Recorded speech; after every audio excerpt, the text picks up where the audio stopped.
नमस्कार दोस्तों, तो स्वागत है आपका अपने YouTube चैनल के गुरु नीट JRF में। दोस्तों, अगर आपने पैलेलिथिक एज के पार्ट 1 वाले वीडियो को नहीं देखा है तो मैं आपको रिकमेंड करूंगा कि पहले आप उस वीडियो को देख लें, उसके बाद इस वीडियो को देखें ताकि चीज़ें आपको बेहतर ढंग से समझ में आ सके। तो चलिए दोस्तों, बिना टाइम वेस्ट किए हुए पैलेलिथिक एज के पार्ट 2 वाले वीडियो में देखते हैं पैलेलिथिक एज से रिलेटेड कुछ इंपॉर्टेंट साइट्स के बारे में। तो दोस्तों, पैलेलिथिक एज से रिलेटेड पहला जो सबसे इंपॉर्टेंट साइट है वो है पल्लावरम। पल्लावरम आज के तमिलनाडु में है और इसकी महत्ता का सबसे बड़ा वजह यह है कि 1863 ईस्वी में रॉबर्ट ब्रूस नामक जियोलॉजिस्ट को यहाँ से कुछ हैंडेक्स और क्लीवर मिले। रॉबर्ट ब्रूसफ्रूट ने इस हैंडेक्स और क्लीवर को अंतर्राष्ट्रीय प्रागैतिहासिक वस्तुओं के प्रदर्शनी में, जो ऑस्ट्रिया की राजधानी वियना में 1873 में आयोजित की गई थी, वहाँ पे उन्होंने रखा। वहाँ पे इस प्रदर्शनी में उनके द्वारा ढूंढे गए हैंडेक्स को काफ़ी ज़्यादा विशिष्ट माना गया और वहीं पे उन्हें भारत के प्रागैतिहासिक इतिहास का पिता का दर्जा दिया गया, अर्थात father of Indian pre history. वैसे तो भारतीय प्रागैतिहास यानी कि इंडियन प्री हिस्ट्री को उद्घाटित करने का वास्तविक श्रेय डॉक्टर प्राइमरोज को जाता है, क्योंकि उन्होंने 1842 ईस्वी में कर्नाटक के लिगसुगुर नामक जगह से प्री हिस्ट्री से रिलेटेड कुछ वस्तुओं को ढूंढा। लेकिन ये वस्तु अध्ययन की दृष्टि से बहुत ज़्यादा विशिष्ट नहीं हो पाए क्योंकि वो काफ़ी ज़्यादा क्षतिग्रस्त थे। आगे चलकर 1856 में मध्य प्रदेश के नियागोडी नामक स्थान से लामुसीरिये को चर्च स्टोन का एक एरोहेड मिला। इससे रिलेटेड दूसरा जो इम्पोर्टेंट साइट है वो है अतिरम पक्कम, और इसकी प्रसिद्धि की मुख्य वजह यह है कि यहाँ से 1864 में विलियम किंग नामक व्यक्ति को, जो एक आर्कोलॉजिस्ट थे, एक्सकवेशन में कुछ हैंडेक्स मिले।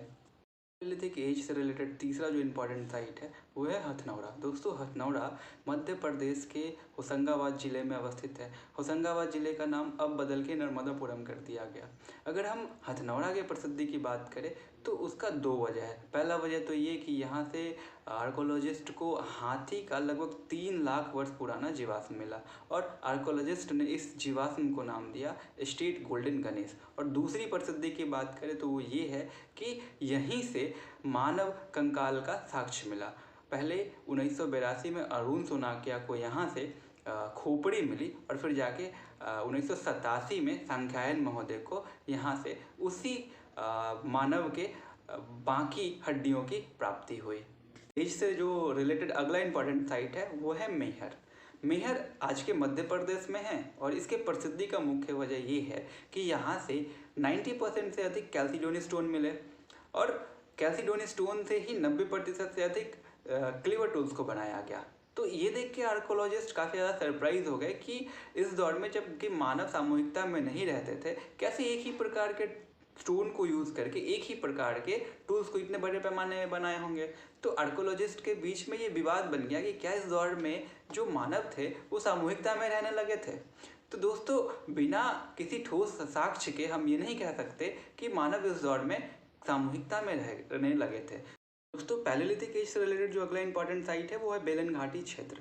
दोस्तों, बेलन एक नदी का नाम है जो उत्तर प्रदेश में है और इसकी सहायक नदी का नाम है टोंस।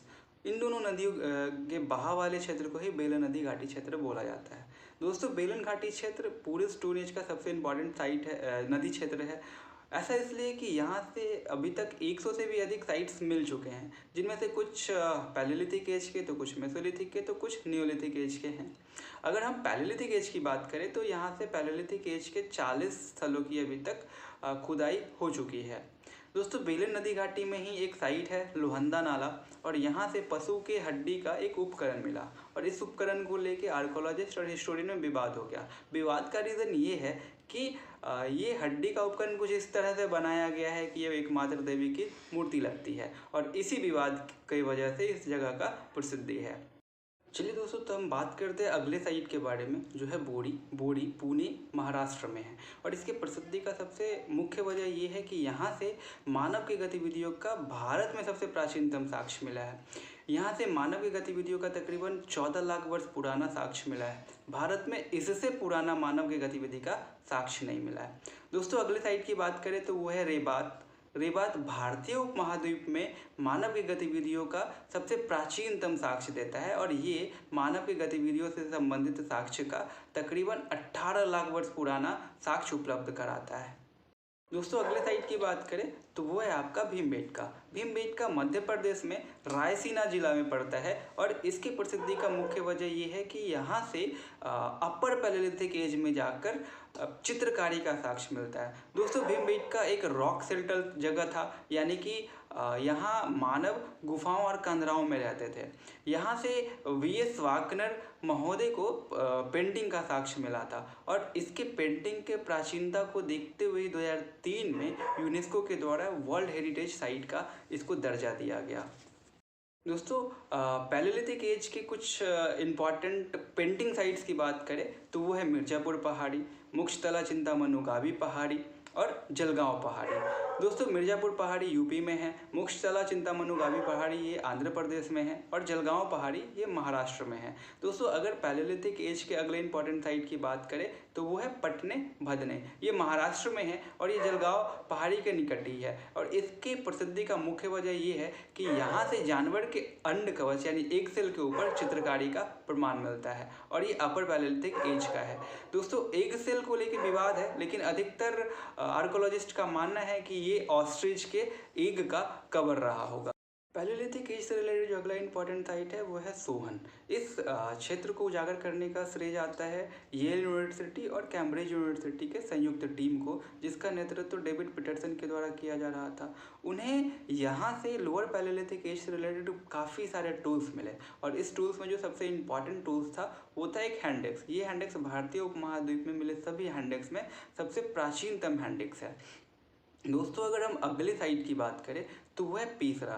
दोस्तों पेसरा बिहार के मुंगेर में है और यहाँ से बहुत सारे पत्थर के औजार उपकरण मिले, लेकिन इसका जो सबसे इम्पॉर्टेंट एस्पेक्ट है वो ये है कि यहाँ से एक ही डायामीटर के 8 गड्ढे मिले और इस गड्ढे को देखते हुए आर्कोलॉजिस्ट ये अनुमान लगाते हैं कि शायद यहाँ पे लोग घर बनाने का प्रारंभिक प्रयास किए होंगे। तो घर बनाने के बिंदु पे लोगों के बीच काफ़ी मतभेद है। तो दोस्तों मैं उम्मीद करता हूँ कि ये वीडियो आपके लिए काफ़ी नॉलेजफुल रहा होगा। अगर आपको ये वीडियो पसंद आता है तो आप इसे लाइक कर सकते हैं और आने वाले वीडियोज़ के अपडेट के लिए आप इसको सब्सक्राइब कर सकते हैं। Thank you.